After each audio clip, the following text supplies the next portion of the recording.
हम युवाओं से वादा किया गया था कि आप सभी को रोजगार दिया जाएगा, लेकिन रोजगार की हालत क्या है साथियों, आप सब हम जानते हैं। मैं बात करना चाहता हूं, हरदा के परिदृश्य में किसी प्रकार का मंत्री जी ने हम युवाओं को कोई विशेष ध्यान नहीं दिया। क्या किसी प्रकार की कोई इंडस्ट्री या उद्योग खुले या जिससे युवाओं को रोजगार मिल सके? तो आप सभी का मुझे उत्तर मिलेगा नहीं। हम युवाओं को किसी भी प्रकार का कोई भी रोजगार के अवसर हरदा तो मंत्री जी के द्वारा नहीं प्रदान किया गया है।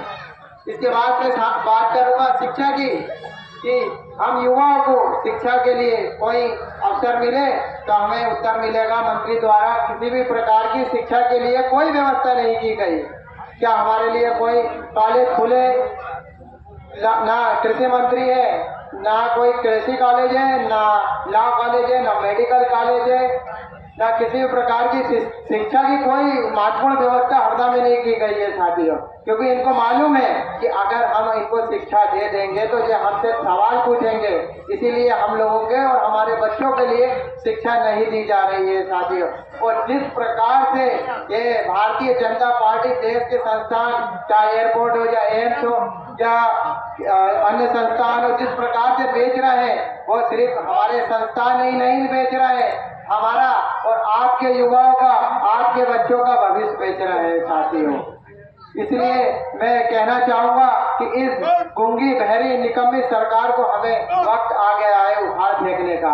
क्योंकि एक एक्टर पिक्चर में 3 घंटे हमें बेवकूफ बनाता है, लेकिन वर्तमान की बीजेपी सरकार हमें 18 सालों से बेवकूफ बना रही है साथियों। और मैं बोलना चाहूंगा कि हमारी नीति और नीति का परिचय हमने हमारी 18 महीने की सरकार में दिया, और जिस प्रकार से भारतीय जनता पार्टी भी 18 साल से सरकार चला रही है साथियों। हमने हमारी 18 महीने की सरकार में किसानों के कर्जे माफ किए, जिस गौ माता की ये बात करते हैं उस गौ माता को हमने गौशाला खुलवाए हर पंचायत में, और ऐसे अनेक काम किए। और जब मैं बात करता हूँ बीजेपी की, मैं जब बात करता हूँ बीजेपी के 18 साल की, तो साथियों इन्हें भ्रष्टाचार के नए नए आयाम छुए और मध्य प्रदेश को भ्रष्टाचार का अड्डा बना दिए साथियों।